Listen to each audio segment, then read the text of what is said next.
2 days before Christmas, a squad car blocked my own driveway. My wife stood on the porch and pointed at me. "He hit me," she told the officer. "Just ask my mother."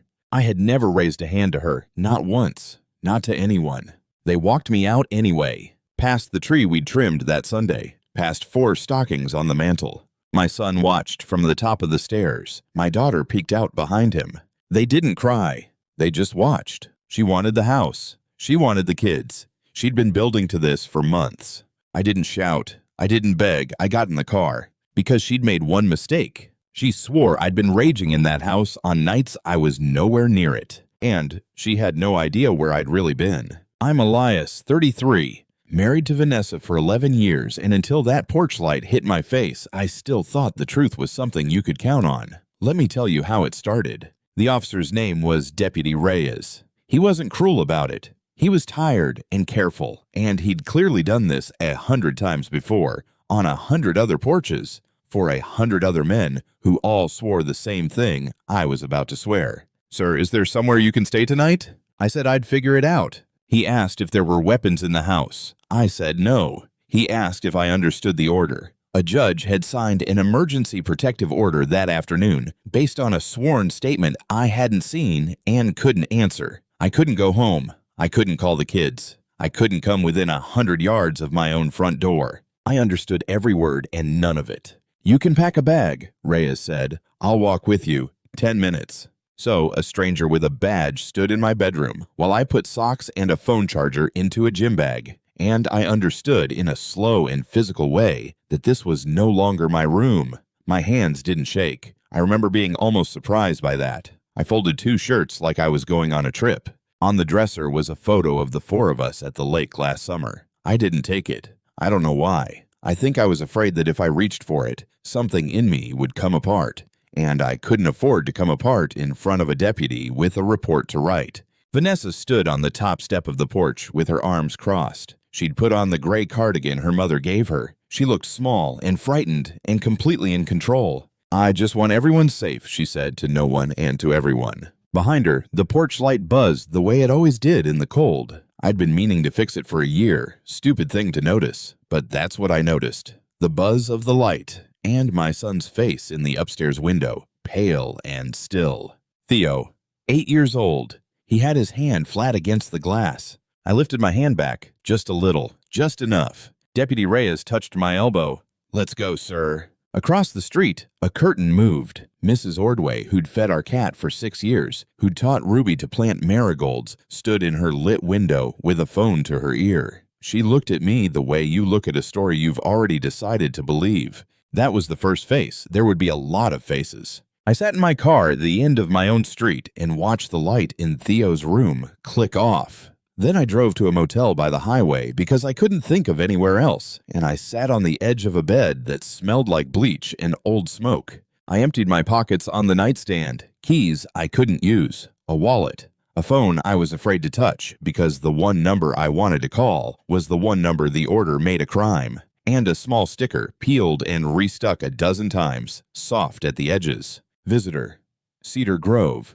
I'd been peeling those off my jacket for weeks and pressing them to my dashboard without thinking. A little habit, a tick. I looked at that sticker for a long time because I knew where I'd been on the nights she said I'd been screaming at her. And it wasn't that house. I didn't sleep. Around 2 in the morning, I called my supervisor at the district and left a message saying I had a family emergency and needed a few days. I couldn't say the real thing out loud yet. I lay back on that bleach-smelling bedspread and stared at a water stain on the ceiling, shaped like a country that doesn't exist. And I did the math on what I stood to lose. The house, the kids, my name, in a small town where a name is most of what you own.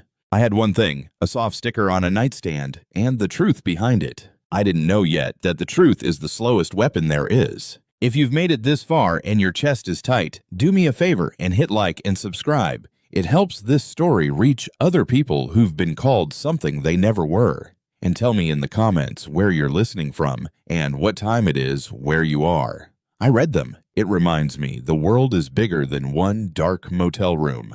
Now let me take you back to how a marriage turns into a weapon. We met at a paint store of all places. She was buying a gallon of Dover White for a first apartment. I carried it to her car because the handle was cutting into her fingers. That was it. That was the whole beginning. For a long time, we were good. I want to say that plainly because the version she told the court left it out. We were good. We had Theo, then Ruby. I worked as a facilities manager for the county school district. Boilers, roofs, the boring machinery that keeps buildings warm. She did the books for a dental group 2 towns over. Somewhere around year 9, the ground started to shift. I didn't have a name for it then. Little things. She'd tell a story about me at dinner with friends, and the story would be almost true, tilted just slightly, so that I came off as thoughtless, cold. She started keeping a note in her phone she'd close when I walked by. I told myself it was stress. Money was tight. Her mother, Dana, had moved into the guest room for a few weeks that turned into a season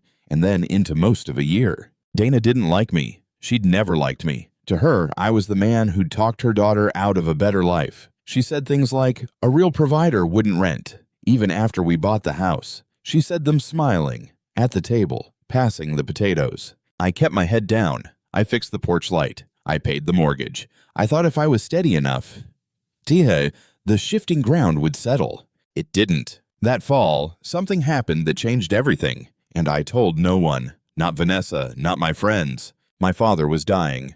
We hadn't spoken in 6 years. Warren Ashbrook was a hard man who'd been harder on me, and I'd finally stopped calling because it hurt less to grieve a living man than to keep getting cut by him. Then in October, an aunt reached me. He was in a care facility across the county, cancer, everywhere. Weeks, maybe. I went. I don't fully know why. I sat in the parking garage for 40 minutes, the first time before I could make myself walk in. Cedar Grove, that's the name on the sticker. I started going 3-4 nights a week after the kids were down. I told Vanessa I was working late. Boiler failures, storm prep, the kind of thing that had always been true enough that it didn't raise an eyebrow. I told myself I was protecting her from a mess that wasn't hers. The truth is uglier and simpler. Her mother lived in my house, and I could not stand the thought of Dana learning I was crawling back to a father who'd never earned it. I couldn't take the look on her face. So I kept it quiet. Every Tuesday and Thursday, and most weekends, I drove to Cedar Grove and sat with a man who barely knew me anymore. I peeled a visitor sticker off my jacket on the way out and pressed it to my dashboard, one on top of the next, a little wall of them by the speedometer. I didn't know I was building an alibi. I thought I was just saying goodbye. The motel had a coffee maker that dripped rust-colored water. I didn't sleep. Around 4 in the morning, I called the only person I could think of. A family lawyer named Francis Beaumont, whose card I'd kept from a work seminar 2 years back, never imagining I'd use it. She called me back at 7, sharp. No small talk. Okay, she said. First rule, you do not contact your wife. You do not contact your kids. Not a text, not through a friend, not a birthday card. Nothing. Do you understand me? They're my children. They're your children, and the fastest way to lose them is to violate that order. I've watched good fathers hand the case away in one phone call. A man sends one text, I love you, buddy, I'll see you soon, and the other side files it as contact in violation of a protective order. And now the story isn't she lied, it's he can't follow a court order. Don't be that man. I closed my eyes. Okay. Second, write down everything, every date, every place you were. Don't guess. If you're not sure, leave it blank. A blank you can fill later. A wrong guess under oath will bury you. I looked at the wall of stickers in my memory. I can do that. Third, do not talk about this. Not to coworkers, not to neighbors, not on the internet, not to a buddy at a bar. Everything you say can come back through a subpoena. Be boring. Be quiet. Go to work. Follow every rule to the letter, and let me build the case. And if it isn't enough, then we lose slower, she said. But right now, Elias, she has a signed order, and you have a motel room. That's the whole board. We change it one piece at a time, or we don't change it at all. I want to stop here and say something, because I know how this genre goes, and I refuse to let this story be that. Real abuse is real. Women are hurt in their own homes every day and not believed, and I will never be the man who uses my story to wave that away. What happened to me was not proof that victims lie. It was proof that a lie can wear a victim's clothes and walk right past the people whose whole job is to tell the difference. Vanessa was not a battered woman. Vanessa was a woman who had learned that the fastest way to win a divorce in our county was to make one phone call before I did. Her mother taught her that. I found that out later, and it's the part I still can't set down. The first court date wasn't the trial. It was a return hearing, 3 weeks out in January, just to decide whether the temporary order would stand until a full hearing in the spring. In the meantime, I couldn't go home, and I got a court-supervised visit. 1 hour at a center downtown with cameras in the ceiling and a caseworker with a clipboard. I counted the days like a man counting his own pulse. The visitation center smelled like floor cleaner and crayons. I got there 40 minutes early and sat in the parking lot doing the exact thing Francis told me not to do, imagining what they'd been told about me, imagining Vanessa's voice, gentle and sad, explaining to a 6-year-old why Daddy had to go away. The caseworker walked them in, Ruby first, 6 years old, dragging a coat too big for her, then Theo, hanging back. Ruby ran to me. That's the mercy I hold on to. Ruby still ran. Theo stopped 3 feet away. Hey, buddy, I said. He looked at the caseworker, then at me. Are you allowed to touch us?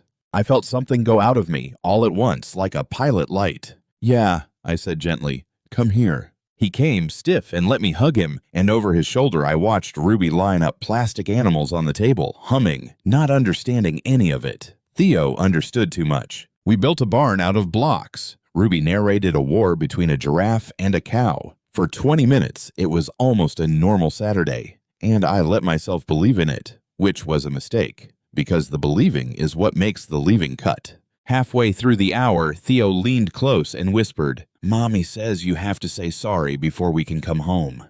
Sorry for what, bud? He didn't answer. He just looked at me with my father's eyes, waiting for me to confess to something so we could all stop hurting. The caseworker said, 5 minutes. Theo flinched at the words, physically flinched, like they'd been aimed at him. Mommy says not to get in trouble, he whispered. She says if you're good, you can come back. You're not in trouble, I said. You could never be in trouble with me. And I don't have to be good to love you. I just love you. That's already done. He nodded like he didn't believe me, like it was a nice thing a man in a room with cameras would say. When they left, Ruby waved. Theo didn't look back. I sat in that room after they were gone until the caseworker cleared her throat. Here's the part I need you to sit in for a second, because I'm going to ask you something. A boy learns to flinch at 5 minutes. A father learns his son thinks love is a thing you earn back with a confession. If you've ever watched someone teach a child to be afraid of you, pause here and tell me one word for what that feels like. Just one. I'll wait, and then I'll show you what I did about it. What I did about it was go back to work because Francis told me to be boring. And boring turned out to be the hardest job I've ever had. I told my supervisor a version of the truth, a family court matter, nothing that touched the job. He was decent about it, but small towns leak. Within 2 weeks, a coworker stopped meeting my eyes in the break room. A guy I'd played rec league softball with for years texted, "Heard some stuff. Hope you're okay, man," and then never texted again. That's how it goes. People don't accuse you. They just quietly rearrange you into the kind of man the story needs. At Theo's school, the counselor asked to check in with me at pickup, which I was still allowed to do on my scheduled days, and stood a careful arm's length away the whole time, like proximity was the risk. Vanessa had told the office I'd been removed from the home for the children's safety. 4 words. They did more damage than anything I could have done with my fists, which was, of course, the entire point. The second supervised visit was worse than the first, and then, for 10 minutes, it was better. And the whiplash of those 2 things nearly finished me. Worse because Theo came in with a script. I could see it on him the way you can see a kid who's been coached before a recital. He kept glancing at the caseworker's clipboard, checking whether he was performing correctly. When I asked about school, he gave me answers shaped like the answers a careful mother would want reported back. He was 8 years old and managing me. Then Ruby, who managed nothing, climbed into my lap with a book and said, "Read the one about the bear who can't sleep." And I read it, and somewhere in the middle of the bear, looking for a warm place, Theo drifted over. Not on purpose. His body just forgot to be careful for a minute. He leaned against my arm to see the pictures, the way he had 1,000 times on the couch that was no longer mine. And for 10 minutes, we were just 3 people and a bear who couldn't sleep. Then the caseworker said the time, and I watched my son remember. I watched him physically pull himself back into the script, sit up straight, put 6 inches between us, like a boy caught doing something he'd been told was dangerous. And here's the moment I keep, the one that told me who my son actually is. At the door, leaving, he stopped. He hesitated. A real hesitation, a whole second of a small person deciding something too big for him. He looked back at me, and he opened his mouth like he wanted to ask me a question. And I could see the question forming. And I will believe until I die that the question was some version of, is it true? Then the caseworker put a gentle hand on his shoulder to guide him out, and the second closed, and he went. I drove back to the motel and I did not fall apart, because I'd learned that falling apart was a thing I could only afford to do in specific parking garages at specific hours. But I understood, that night, what I was actually fighting for. Not the house.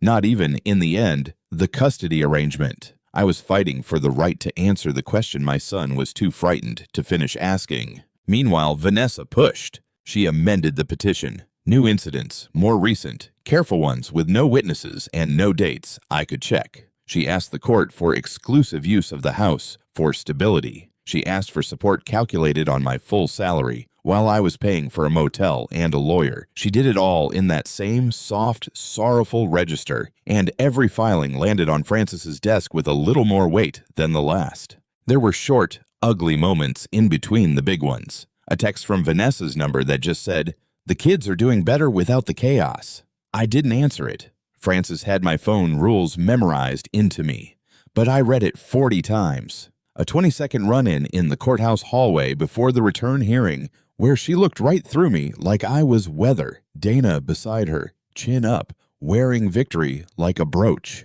One Saturday, I passed her in the grocery lot. 10 seconds, no more. She was loading bags into the trunk. The kids weren't with her. She saw me, and her face did something quick and complicated. Not fear. Calculation. A checking of angles. "You look tired," she said.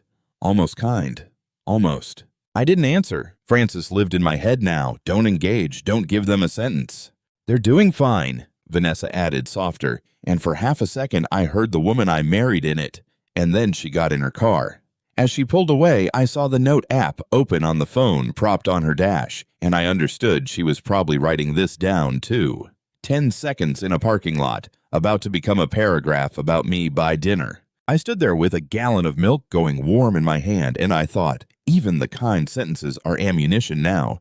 And then, a week later, I learned what the whole thing had really been about, and it wasn't the children. Francis forwarded me a filing. Vanessa had petitioned for exclusive use of the house and, in the same motion, for authority to list it for sale, splitting the equity, with her, in exclusive possession, controlling the sale.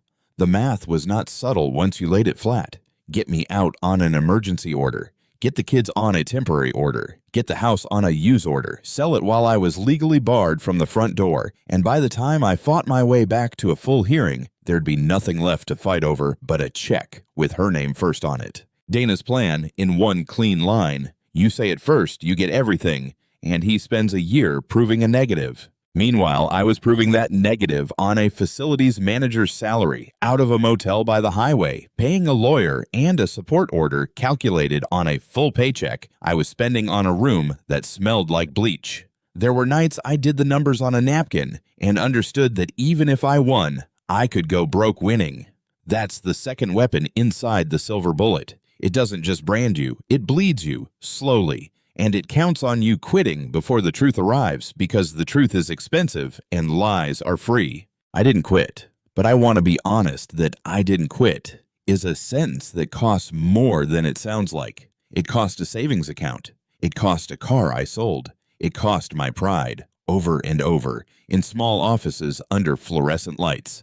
The return hearing itself took 9 minutes. The judge kept the temporary order in place pending the full hearing, which is what judges almost always do because no judge wants to be the one who lifted an order the week before something terrible happens. I understood the logic. It still felt like drowning on a schedule. Francis walked me out. "This is the part that feels like losing," she said. "It isn't. This is the part where they think they've already won and they get comfortable, and comfortable people write things down." I wanted to believe her, But comfortable people don't only write things down. Sometimes they reach for one more thing to take. The call came to my supervisor's office, not to me. I only heard about it because of the one person at the district who never rearranged me. His name was Cole, a 50-year-old electrician who'd been fixing the same failing gym lights for 2 decades and who did not care what the break room whispered. He found me in the boiler room on a Tuesday and shut the door behind him. "You should know," he said. "Somebody called the front office about you. A woman. Said you had a restraining order and shouldn't be around the schools. Said it for the children." I set down my wrench. "What woman?" "Wouldn't give a name. But she knew things, knew your route, your buildings. Front office is spooked. HR's asking questions." I knew the voice on that phone without hearing it. Dana didn't just want the house and the custody. She wanted the ground under my feet. A man with no children and no job is a man who eventually stops fighting, and she understood that the way some people understand weather. I called Frances from the boiler room floor. "She's trying to get me fired," I said. "Anonymous call to my employer. My protective order is a family matter. It has nothing to do with the schools. There's never been a single complaint about me at work in 11 years. Frances was quiet for a second. "This is good." "Frances, I could lose my job."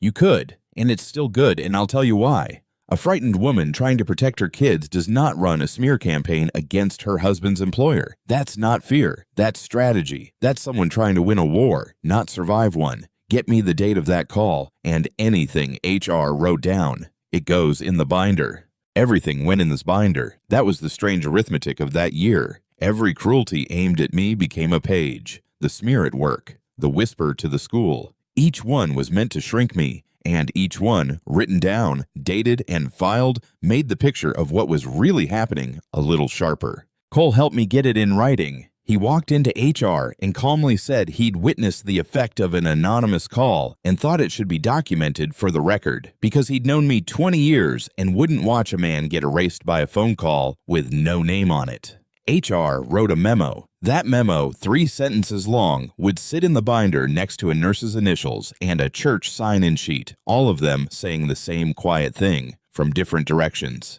I kept my job. My supervisor, to his credit, told the office that a family court matter was none of the district's business unless it walked through the door, and it never did. But I want you to notice what it took. It took Cole not turning. It took one man in a break room deciding not to rearrange me. The lie needs everybody's small willingness. The truth only needs one person to refuse. Then Frances filed for discovery. That's the boring machinery of law, the part nobody puts in the movies. Formal requests for documents, for records, for the specifics behind the accusation. You don't get to just call your accuser a liar. You get to ask in writing exactly what she claims, and when, and then you get to see what she hands over. In February, a thick envelope came to her office, and she called me in to read it with her. Inside was Vanessa's petition. Expanded now and attached to it, page after page, was something I hadn't expected. A journal. Vanessa had kept a log. Dates, times, descriptions. October 14th, 8:40 p.m. E came home enraged, screamed until I locked myself in the bathroom. October 23rd, 9:15 p.m. E threw a glass, threatened me. November 6th, E cornered me in the kitchen. On, weeks of it. Her handwriting, neat and certain, the same handwriting that labeled the kids' lunch bags. Frances watched my face. "Talk to me," she said. "Is any of this true?" I read the dates again, and then, very quietly, the room tilted the right way for the first time in 2 months. "Frances," I said, "October 14th. What day of the week was that?" She checked. "Tuesday." 10:23. "Thursday." 11/6. She looked up. "Wednesday." "Elias, what is this?" I put my hand flat on the pages the way Theo had put his hand flat on the glass. "On October 14th at 8:40 at night, I was 40 minutes from my house," I said, "sitting next to my dying father, and I can prove it." Let me tell you what a discovery like that does to a man. It doesn't feel like triumph. It feels like vertigo, because it means the woman you built a life with sat at the kitchen table on the nights you were watching your father breathe and calmly wrote fiction about the man you were being somewhere else. She didn't invent a monster in a rage. She invented a monster who was home. And the whole time, home was the one place I wasn't. Frances didn't celebrate. She got precise, which is her version of excited. She pulled a legal pad toward her and uncapped a pen. Okay, this is good. This might be everything. But listen to me carefully, because this is where men like you get overconfident and blow it. A wall of parking stickers is not evidence. Your memory is not evidence. You know where you were. The court doesn't know you, and the court has watched 1,000 men sit in that chair and swear to the sky. We have to build this so a judge who's seen every kind of liar believes a quiet man she's never met. She started a list. 1. Cedar Grove sign-in records. Every licensed facility logs visitors. Name, relationship, date, time in, time out. That's an official business record, kept in the ordinary course. It's not your word, it's theirs. 2. The parking. If the garage is gated or ticketed, there are transaction logs, timestamps on entry and exit, another independent record that doesn't care whether anyone believes you. 3. Witnesses, not friends, neutral people, staff, people with nothing to gain, who saw you there week after week. I thought about it. There's a night nurse, Della. She'd bring me coffee when I stayed late. She talked to me about her own dad. Last name? Hartwell, I think. Della Hartwell. Frances wrote it down. Anyone else? Anyone who isn't paid by the facility, so the other side can't argue the staff is covering for you out of kindness. I hesitated. There was one more thing I hadn't told anyone. There's a group, I said, Thursday nights, at St. Bridget's, a support group for people caring for a dying parent. I went a few times when it got heavy. There's a sign-in sheet at the door. Attendance for their grant records. A woman runs it. Grace Holloway. Frances stopped writing. You went to a caregivers group and never told your wife you had a dying father at all. No. Why? I looked at the wall. Because her mother lived in my house. And I couldn't give that woman one more reason to look at me the way she did. Frances was quiet for a moment. Then she said something I've never forgotten. That instinct to keep your pain private? It's about to save your life. But it's also the reason no one believed you had anywhere else to be. You made yourself invisible on the exact nights you needed a witness. So here's the work. We go find every place you were invisible, and we make it visible. We unhide you. It's going to take weeks, and it's going to be tedious, and there will be a day it looks impossible. Can you do tedious? I fix boilers for a living, I said. Tedious is my whole life. She almost smiled. I want you to hold 2 dates in your head because they're going to matter. Tuesday, October 14th. And Thursday, December 18th. Remember those. She wrote both of them down as nights I terrorized her. I wasn't in that house on either one, but proving it turned out to be harder than knowing it. That's the part nobody warns you about. Cedar Grove didn't want to hand over records to a family member in the middle of a legal fight. Privacy laws, they said. And they weren't wrong to be careful. Frances filed a subpoena. That takes weeks. You draft it, you serve it, they object. A clerk sets a date. The parking structure was managed by a contractor 2 states away, and the first 3 people I reached had never heard of the account and put me on hold until the line went dead. Grace Holloway had gone on leave to care for her own mother, and the church office had no idea when she'd be back or how to reach her without overstepping. Every door I pushed on had a spring in it.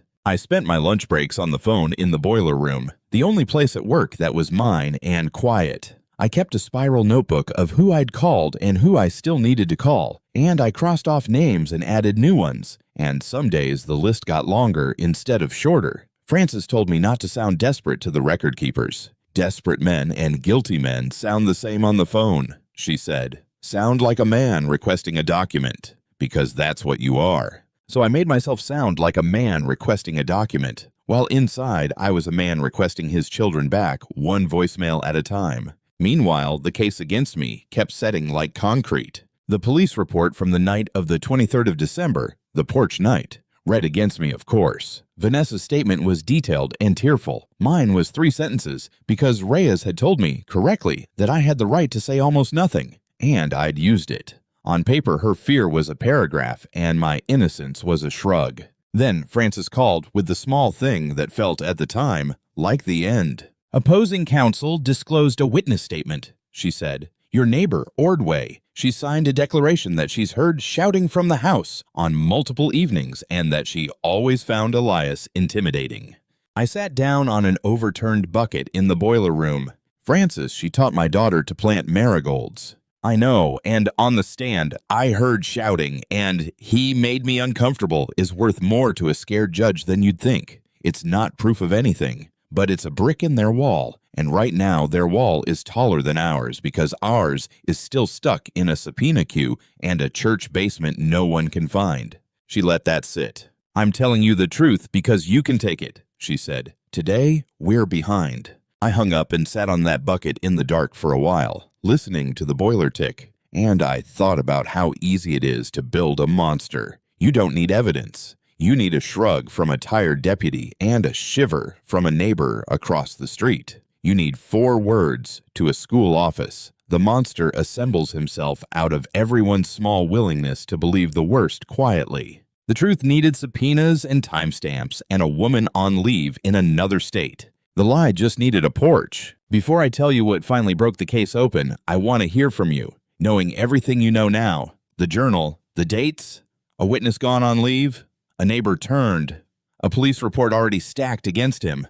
What do you think the Cedar Grove sign-in log actually showed when it finally came? Comment your prediction before I say it. Most people guess too small. The Cedar Grove sign-in log came on a Wednesday, 3 weeks after the subpoena. In a flat cardboard envelope, Frances slid open with a letter opener while I sat across from her and tried to breathe like a normal person. It was a spreadsheet, 40 pages long. Every visit I'd made since October, printed in institutional gray. Name, Elias Ashbrook. Relationship, son. Date, time in, time out. October 14th. Time in, 7:52 p.m. Time out, 10:26 p.m. October 23rd. In at 8:04, out at 10:40. November 6th, in at 7:40, out at 11:02. Line after line, the exact nights Vanessa swore I'd been screaming in our kitchen. There I was, signed into a hospice 40 minutes away, sitting in a vinyl chair beside a dying man. Della Hartwell had initialed most of the late ones herself, DH, where she'd approved my staying past visiting hours. Frances laid the journal beside the log on her desk. Vanessa's neat fiction on the left, the gray truth on the right, same dates. 2 men, one of them didn't exist. For a moment, neither of us said anything. I looked at the 2 documents lying side by side under her desk lamp, and I understood that this was the closest I would ever come to seeing the exact shape of what had been done to me. "This is a good day," Frances said finally, quietly. "Maybe the day, but I need you calm because good days make people sloppy. And sloppy is how you lose a 1 case. We still have to get every one of these pages admitted. The other side gets to fight each one. And there's one date they're going to fight harder than all the rest. Do you know which one?" I did, because there was a name that ran through Vanessa's whole story like a seam through rock. "Just ask my mother." Then, in the middle of building the strongest week of my life, my father died. It was a Tuesday in February. Della called me a little after midnight and said, "Mr. Ashbrook, you should come." I made it in time to hold his hand for the last hour. He didn't say anything profound. He said, "The heat's too high in here." And I laughed because it was the most him thing in the world. And then his breathing got long and slow, and then it stopped. I sat in the Cedar Grove parking garage until the sun came up. I couldn't go home to grieve because home had a 100-yard rule around it. I couldn't tell my kids their grandfather had died because I wasn't allowed to speak to them. And how do you explain to a 6-year-old that she has a grandfather she'll now never meet and a father who isn't allowed to say so? I peeled the last visitor sticker off my jacket and I didn't have anywhere to put it, so I just held it in my fist the whole drive back to the motel. I almost quit that morning. I want to be honest about that. I sat in that garage and thought, maybe I should just give her the house. Give her everything, sign whatever she wants, and disappear, and at least the kids would stop being pulled apart in the middle. My father was gone. The one witness who'd known why I came was gone. Let it be over. Then I thought about Theo flinching at 5 minutes, and I understood that disappearing wouldn't save him. It would just prove the story. He'd grow up believing his father was a man so dangerous he had to be kept behind glass, that the flinch was correct, that love was a confession you traded for the right to come home. I couldn't give him that. It was the one thing in the world I couldn't give him. So I called Frances at 6 in the morning, and my voice was steady even though nothing else was, and I said, "Keep going. Whatever it takes." My father died last night, and I'm going to bury him this week. And then we keep going." She was quiet for a second. Then she said, "I'm sorry, Elias." And then, because she is who she is. "And I need you to do something hard. Save everything about the funeral. The date, the program, the name of anyone who was there. I know how that sounds the week your father dies. But your grief is also a record of where you were. And this case is going to be won or lost on records of where you were. I buried my father on a gray Thursday with 11 people in a small chapel. Della drove an hour on her day off to be there. Grace Holloway wasn't there. She was still on leave, still a name in a church directory no one could reach. But a card came from the caregivers group, signed by 9 people, and I put it in the folder Francis was building, because in this new life, even a sympathy card was evidence. I want to tell you what those weeks were actually like, under the legal machinery, because the machinery is the part that photographs well, and the grief is the part that doesn't. I was mourning a father in secret, while a court decided whether I was fit to raise my children. I couldn't say the first sentence of that out loud to almost anyone. At work, I fixed a boiler in the east building the day after the funeral because a school full of kids needed heat and because moving my hands was the only thing that helped. Cole found me kneeling in front of it and didn't say a word, just handed me the flashlight and held it steady so I could see the pilot. And we got a building warm together, and that was the entire conversation, and it was enough. Some nights I'd drive by the house, legally the long way around, staying past the 100 yards, never stopping. I'd slow down just enough to see whether the blue nightlight was on in Theo's window. Vanessa had kept it, or the kids had insisted. I never knew which, but most nights it glowed up there, that small blue square, and I'd tell myself he was asleep and safe under a light his grandfather never got to give him, and I'd drive back to the motel able to breathe again. That was the shape of it. Fix a boiler, bury a father, drive past a blue light, build a binder, do it again the next day. Grief and evidence, running on the same track, and no way to get off either one. That afternoon, Frances called with the thing I'd been dreading. "Dana signed a sworn affidavit," she said. "Your mother-in-law. It's specific. She states that she personally witnessed your rages, that on the night of December 18th, she stood in the kitchen and watched you back her daughter against the counter and scream until Vanessa wept.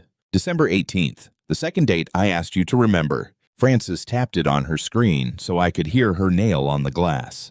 "Here's what you need to understand. If your mother-in-law puts herself in that kitchen on the 18th, under oath, and we put you at Cedar Grove on the 18th, then one of you is committing perjury, not misremembering, lying, on paper, to a court. And a judge takes that very, very personally. This affidavit is the strongest thing they have. It's also, if we do this right, the rope they hang the whole case with." I pulled up the log in my memory. December 18th. "I was there," I said. "The whole evening. It was the night my father stopped eating. I remember it exactly. The nurse called it a turn." "Then here's what we do," Frances said. "We don't ambush her. We don't shout across a courtroom. We do the slow, boring, devastating thing. We build a wall of ordinary paper so high that when your wife and her mother stand in front of it and keep talking, they bury themselves. We don't push them. People like Dana push themselves. Our whole job is to hand her the shovel and get out of the way." For 3 weeks, we built it. We deposed Della Hartwell before she moved. She'd already given notice. She was transferring to a facility in another state to be near her own aging mother. We got her on video, sworn with opposing counsel present and asking their own questions, so no one could later claim it was staged. She recognized her initials on the log page by page. She remembered me. "You don't forget a man who comes every week to sit with a father who can't remember his name half the time," she said, and Pruitt, Vanessa's lawyer, didn't have a single question that helped him. We got the parking records, finally, from the contractor 2 states away. Gated entry transactions, license plate, timestamps that match the sign-in log to within minutes on night after night. And I kept calling St. Bridget's because Grace Holloway's sign-in sheets were the one independent record from before the hospice each Thursday, the one thing that could nail down the early evening of the 18th, and Grace was still unreachable, and the parish office still didn't want to hand over grant paperwork to a stranger on the phone. Francis filed a subpoena for the church's attendance records, too. It sat in a queue behind everything else. I want to slow down on Della's deposition because it was the first day the case stopped feeling like a thing being done to me and started feeling like a thing I was doing. We recorded it in a beige conference room with a court reporter and a videographer and Prewitt on a screen from his office, allowed to ask his own questions so no one could ever call it staged. Della came straight off a night shift, still in scrubs, coffee in a paper cup, 400 miles still ahead of her in a moving truck. She'd used a vacation day to do this before she left the state. Nobody paid her. She just came. She was not a dramatic witness. That's exactly why she was a devastating one. Prewitt tried the only door he had. Ms. Hartwell, you liked Mr. Ashbrook. You felt sorry for him. I feel sorry for everybody in that building, Della said. It's a place people go to die. That's the job. So your memory of his visits could be colored by sympathy. My memory, maybe, not my initials. She pointed at the page on the table between us. Those are mine. I wrote them the night I wrote them, because a nurse who fudges a visitor log loses her license. I've got a mortgage. I don't fudge logs for anybody, and I especially don't fudge them a year ahead of time for a man I don't know is going to need them. Prewitt had no follow-up. There's no follow-up to a woman who has more to lose from lying than you do. After the camera clicked off, Della shook my hand and said, "Your dad talked about you at the end, when his mind wandered. He thought you were still a kid. He kept saying he'd be at your game." She shrugged, like it was nothing, like she hadn't just handed me the one thing I'd wanted from that man my whole life. "Thought you'd want to know." I sat in that beige room for a while after she left. The parking records were a different kind of war. A slow one, fought on hold music. The garage was run by a contractor headquartered in another state, and the account was buried under a management company that had changed hands twice. I spent lunch breaks reciting a case number to people who'd never heard of the garage. Twice I got hung up on. Once a man told me the records were probably purged, and I felt the floor tilt before Francis reminded me that probably is not certainly, and that a subpoena doesn't care about probably. The subpoena landed on the right desk in the end. A woman named in no part of my life, in an office I'll never see, ran a report and emailed a spreadsheet, and in that spreadsheet was a license plate, mine, entering a gate at 7:44 and leaving at 10:31, over and over, on the exact nights a journal said I'd been at home. She had no idea what she'd sent. To her, it was a Tuesday task. To me, it was a second, independent voice saying the same true thing the nurse had said, in the flat language of a machine that has never once felt sorry for anybody. Frances stacked it all and shook her head. You know what wins these? Not the dramatic witness, the boring record nobody had a reason to fake, a gate arm going up, a grant office counting heads for funding. The world is full of machines quietly writing down where you are. She forgot that. Most liars do. There was a prep session, too, the week before, where Frances and I sat with the binder open, and she told me the hardest strategic thing of the whole case. "You're not going to testify," she said. "What? I want to. I want to look that judge in the eye and tell her the truth."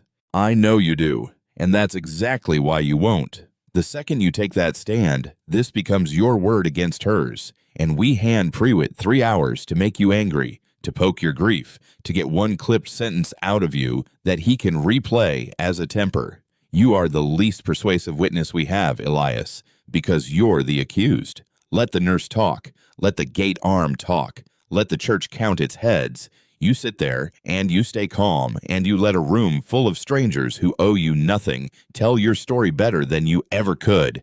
Can you sit still and win instead of standing up and losing?" It was the hardest thing she asked me to do. Harder than the motel. Harder than the funeral. To have the truth in my chest and agree to stay silent and trust paper to carry it. "I can sit still," I said. By the week of the hearing, we had a binder 3 inches thick, and I let myself think we were ready. 2 days out, Vanessa's lawyer floated a deal. Frances laid it out for me flat the way she laid out everything. Drop the fight. Vanessa would agree to joint legal custody, generous visitation, no finding of fabrication on the record, no perjury referral, no messy hearing where children's drawings get read aloud. She keeps the house. I go back to being a father, on paper, quietly, this week, without ever standing in that courtroom. And I want to tell you I didn't consider it, but I'd be lying, and this whole story is about what a lie costs. I sat in Francis's office and I considered it for a long, ugly minute because it was the fast road back to my kids and I was so tired and the money was almost gone and there was a version of me that just wanted to hold Ruby and read about the bear who couldn't sleep and never think about a courtroom again. Take the deal, get the kids, let the rest go. Francis didn't push me. She just said one thing.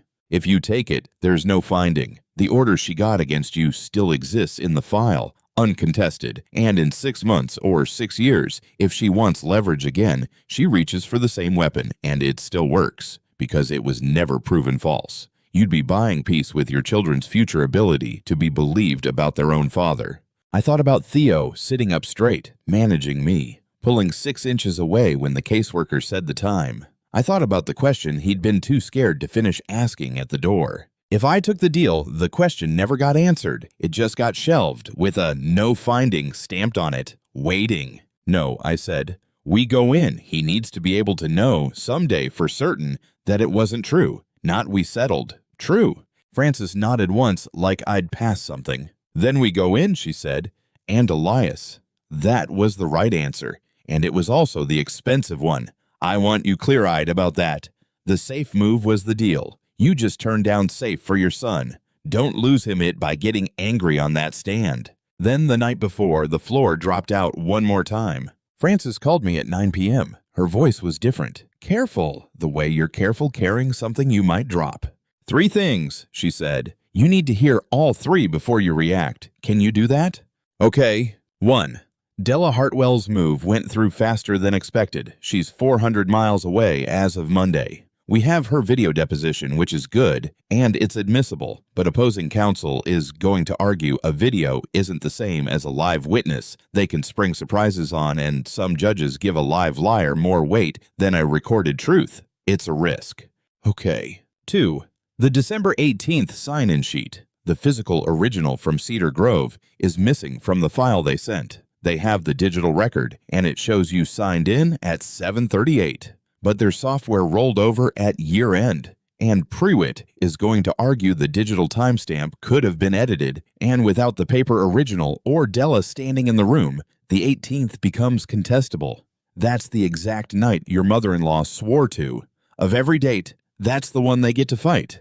I sat down on the motel bed. The Rustwater coffee maker gurgled. And 3? She exhaled. The guardian ad litem finished her interviews with the kids. Dr. Pruitt, she's the court's neutral. She works for the children, not for either of us, and judges lean on her hard. Her preliminary report came in tonight. Elias, the kids told her you scare them. Theo used the word rages. An 8-year-old used that word to a court evaluator. Her preliminary recommendation is supervised visitation only, pending outcome.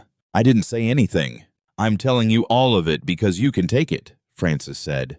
Tomorrow is uphill. The dates are strong, but they'll fight the 18th to the death, and a report saying your own son is afraid of you is the single most damaging thing a family court can hear. I need you to walk in there tomorrow steady. Can you do that? I looked at the visitor sticker I still carried, the last one, the one from the night my father died. I'd kept it in my wallet where the lake photo should have been. My son had used the word rages, not because he'd seen one, because someone had put it in his mouth. The way you put a word in a child's mouth, patiently, over months, until he believes it grew there on its own. That was the lowest I got. Not the porch, not the motel, not the funeral. That night, on the edge of a bleach-smelling bed, knowing my boy had a word for me that I'd never earned, and that a court might believe him because he was small and certain and afraid. I can do that, I said. But I didn't sleep. I sat up and I read the Cedar Grove log until the numbers stopped looking like numbers and started looking like nights. The night the heat was too high. The night he called me by my brother's name. The night he stopped eating. And somewhere around 3 a.m., I remembered something about December 18th that had nothing to do with the hospice at all. I called Frances back. She answered on the second ring, which told me she wasn't sleeping either. Grace Holloway, I said. The support group. December 18th was a Thursday. 3rd Thursday of the month. That's when the group meets. I went that night before the hospice because I knew it was going to be bad. I signed the church sheet at 6.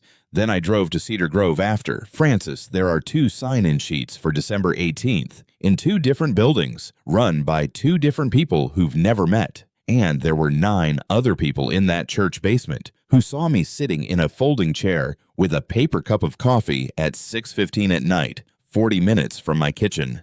There was a long silence on the line. "Say that again," Francis said, slowly, "and then give me every name you can remember, because I'm about to spend the next 4 hours before that hearing finding one of them." I gave her the names. A man named Ted who always brought store cookies, a woman whose husband had the same cancer as my father, and Grace. Grace who ran the sheet. Grace who'd hugged me in a doorway the night I said out loud for the first time that my father was dying. Then Francis hung up to go work, and I sat in a motel room at 3:30 in the morning with nothing left to do but wait, which is the worst job there is. I didn't hear from her for hours. I ironed the shirt. I didn't eat. I imagined every version of it. Grace unreachable. Grace not remembering the date. Grace on a plane. The parish office refusing to open on a weekday morning. I imagined walking into that courtroom with a contestable digital timestamp and a mother-in-law swearing she watched me scream and losing the 18th and losing the case on the one night that mattered, all because a woman was on leave 4 hours away. Francis texted me once at 7:40. 3 words. Working on it. That was all I had walking toward the courthouse. 3 words and a soft sticker in my pocket. I still didn't know whether the strongest exhibit in the whole binder existed yet. I found out it did the same moment the judge did when Francis said Grace's name into the record. That's how close it was. That's how thin the line is between the man who gets his children back and the man who spends a decade being called something he never was. One lawyer, awake at 3 a.m., willing to spend the last 4 hours before a hearing chasing a name a sleepless man remembered. I didn't sleep the last hour before dawn either. I ironed a shirt in the motel bathroom on a towel because there was no board. I ate nothing. Francis had told me, wear something you'd wear to a parent-teacher night. Not a funeral and not a job interview, just a father who came to talk about his kids. I stood in front of the streaked motel mirror and practiced the only thing I'd been assigned to practice, which was a face that gave nothing away.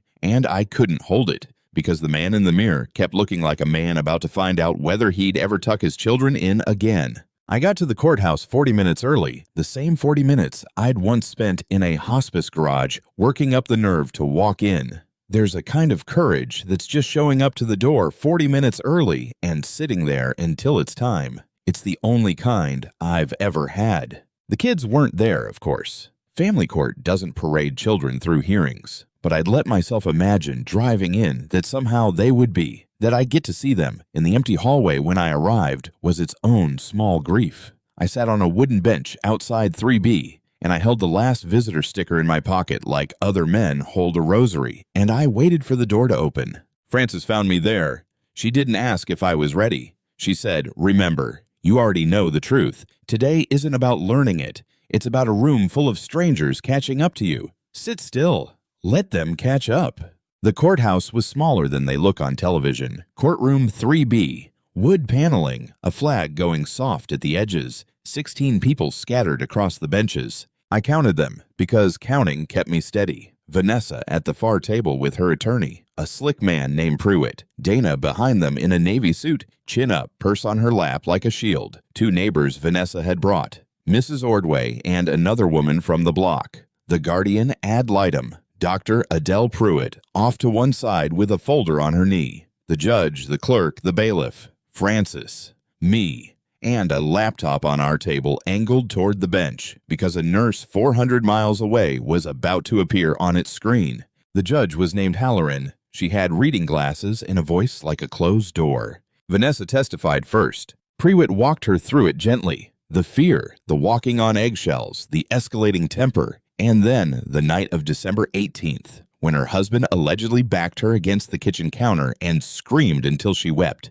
She was good. I'll give her that. There were tears, and they looked real, and maybe some of them were. Maybe by then she'd told the story to herself so many times that some part of her believed it. That's the thing about a lie you live inside. It grows walls and windows. You forget which door you came in through. Then Pruitt asked, "Was anyone else present that night?" And Vanessa said it, the line I'd heard on the porch, the line that had followed me for 4 months. through a motel and a funeral and 100 voicemails. My mother was there. She saw all of it. Just ask her. Judge Halloran wrote something down. Frances stood to cross-examine. She didn't raise her voice. She never once in the entire hearing raised her voice. Mrs. Ashbrook, you kept a journal of these incidents, very detailed. Dates, times, descriptions.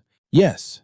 You wrote in it the same night each incident happened, while it was fresh. Yes, so I wouldn't forget. So you're certain of the dates?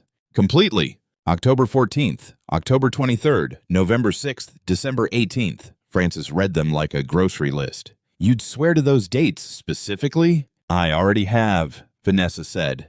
And there was the smallest edge of pride in it. The pride of a person who's done her homework.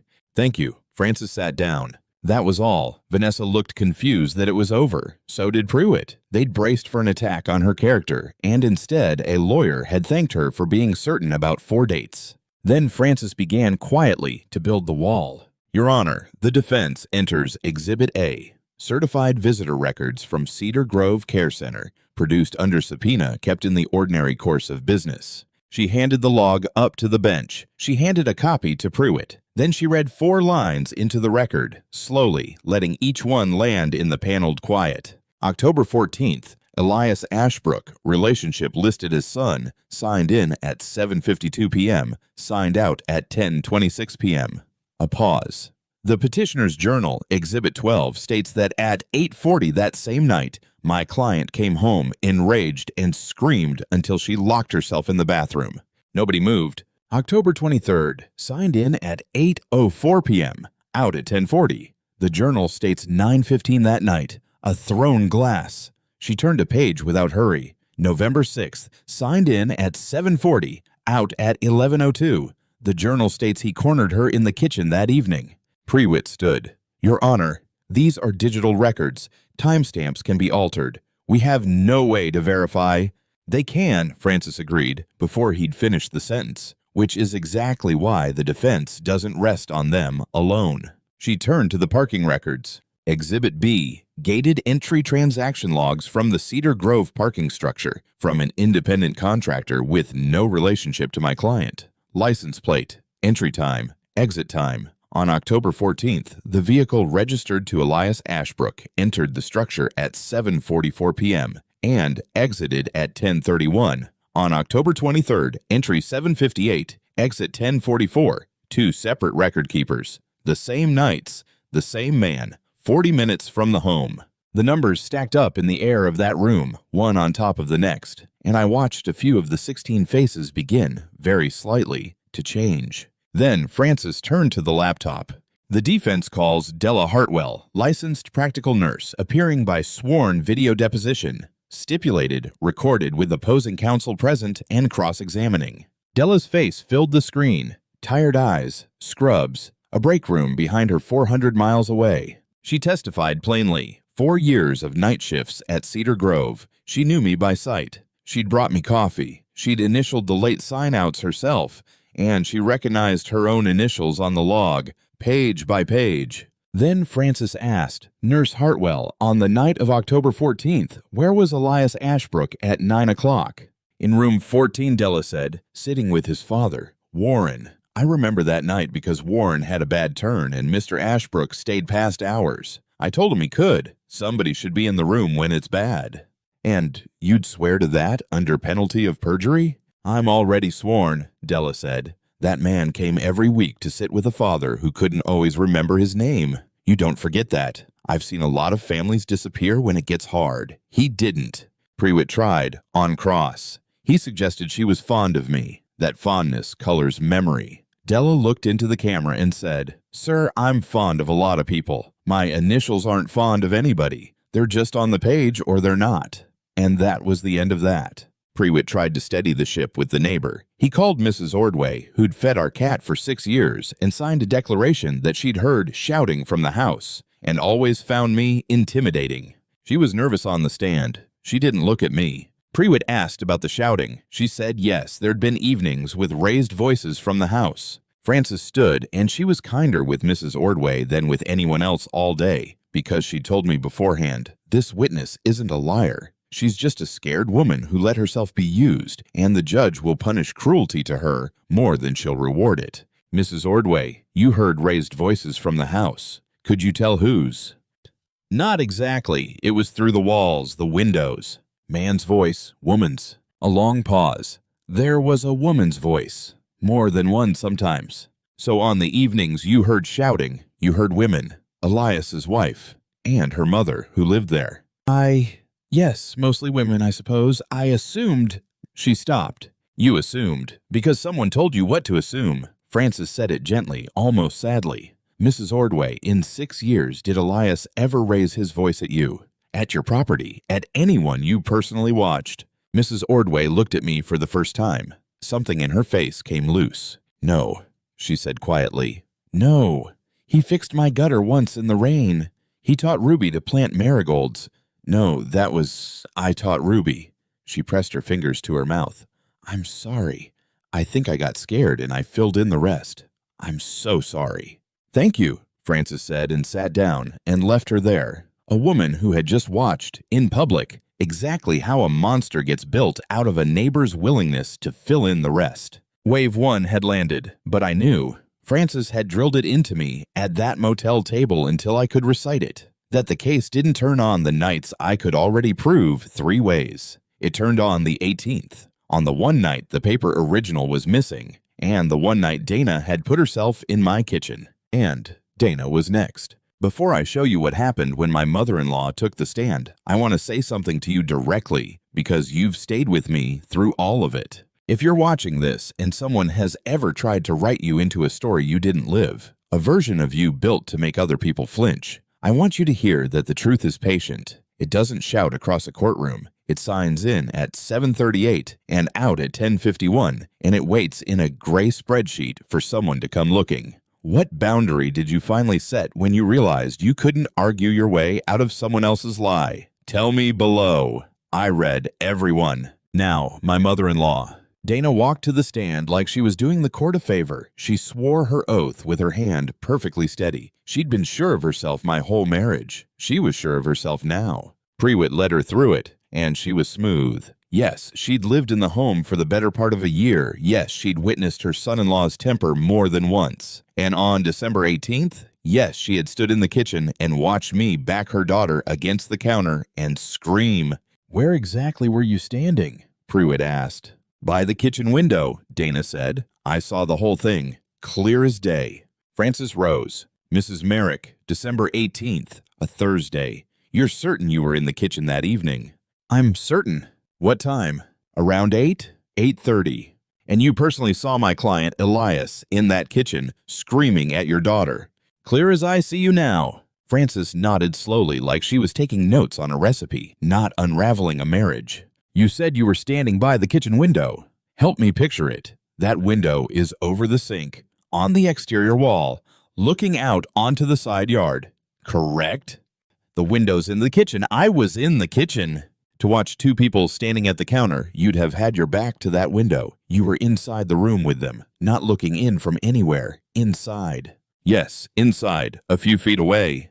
Thank you. I want to be precise because you're under oath, and precision matters here more than anywhere. Frances let that word sit in the room. So, on December 18th, at approximately 8 p.m., you were physically inside the kitchen of the home on Ashcroft Lane, a few feet from my client, watching him scream.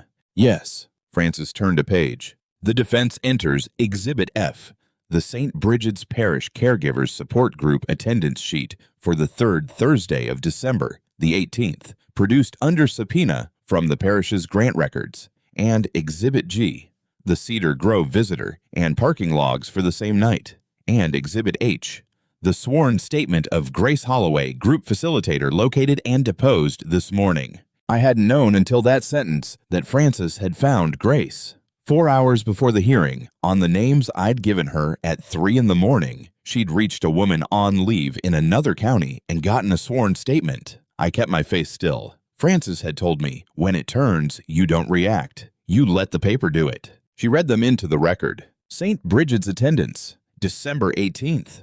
Elias Ashbrook signed the sheet at 6:04 p.m. in the church basement on Delacroix Street. 9 other attendees present. Ms. Holloway states under oath that my client arrived before the meeting, stayed the full hour, and left near 7, and that she remembers the date specifically because it was the last meeting before the holiday break, and my client mentioned his father was failing.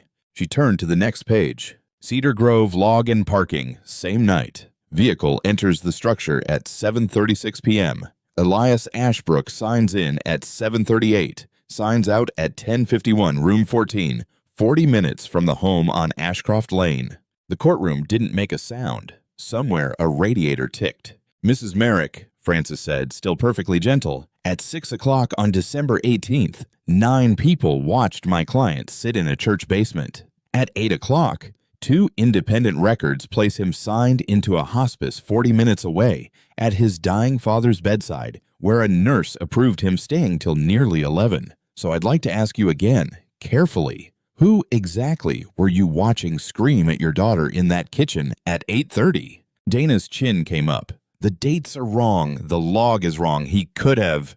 Both logs, the church and the hospice, and the parking gate, all 3 wrong on the same night, kept by different people who've never met? He must have. It might have been a different night. I know what I saw. I saw it. And there it was. Not a confession. Villains like Dana don't confess. She did the thing that's worse than confessing. The thing Frances had promised she would do if we just held out the shovel and stepped back. She kept talking. It doesn't matter which night, Dana said, and her voice climbed, and her certainty curdled into something meaner. It doesn't matter. He was never really there for that family anyway. He was always off somewhere, God knows where, night after night. That's the point. That's the whole point. Ask anyone. The words landed in the quiet room and detonated. Because Frances didn't have to say a thing, everyone in 3B heard it at once. Dana had just testified under oath that I was never home on the nights in question, while insisting 1 minute earlier that she'd watched me rage at home on those exact nights. She'd handed the court both stories and let them collide in the open air. Judge Halloran took off her reading glasses. Prewitt was on his feet fast, trying to close the wound. Your Honor, the witness is elderly. She's confused about a single date. That doesn't...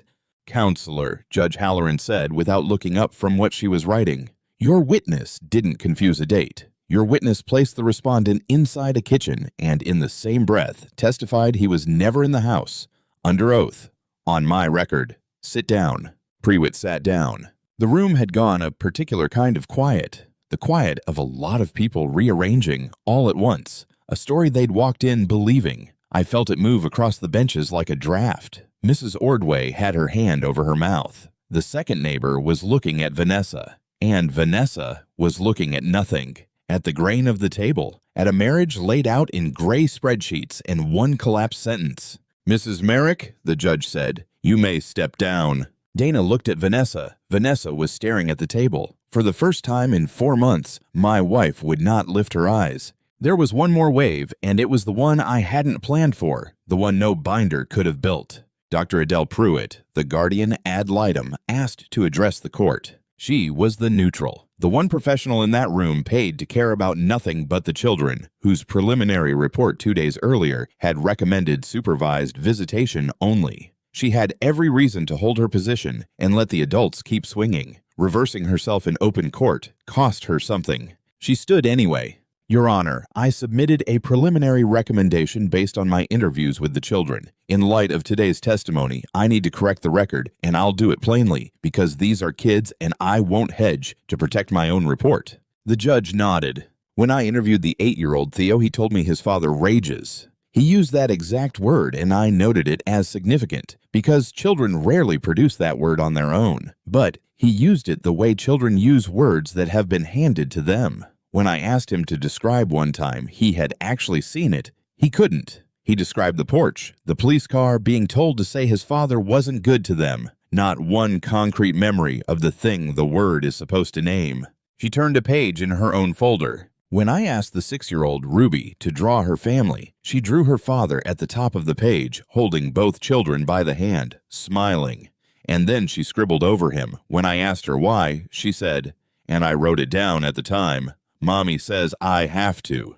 Dr. Prewitt looked at Vanessa, not with anger, with something closer to sadness. Coaching leaves fingerprints. After enough years, you learn to see them.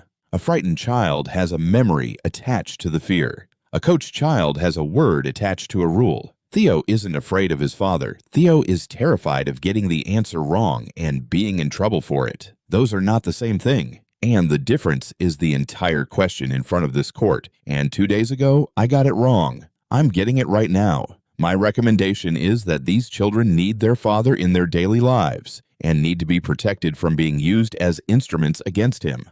Vanessa stood up. "You don't understand," she said to the judge, to the room, to all 16 of us.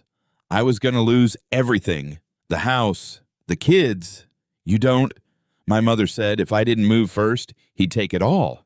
That this is just how you win. That everyone does it. She said the papers don't check. That if you say it first, you get the house and the kids, and he spends a year trying to prove a negative, and by then it's over. "Ms. Ashbrook," Judge Halloran said, "sit down. Your attorney can advise you, but I'll advise you first, off the record, and as a courtesy, stop talking." Vanessa sat, and the room was quiet, and I did the only thing I had promised myself I would do, the thing Frances had made me rehearse until it was muscle. Nothing. I didn't smile. I didn't turn to look at her. I didn't let one muscle in my face say I told you so. Frances had told me 100 times, when they fall, you do not push, because a judge watching a man gloat starts wondering what else he's capable of. So I sat with my hands folded on the table, and I thought about my father saying the heat was too high in the room, and I let the truth stand there on its own 2 feet, the way it had waited 4 months to do.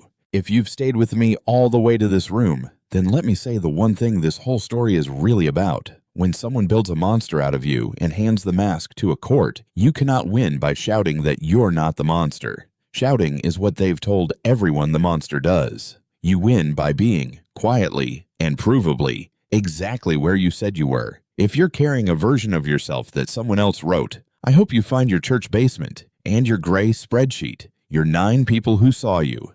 And then, I hope you leave the light on.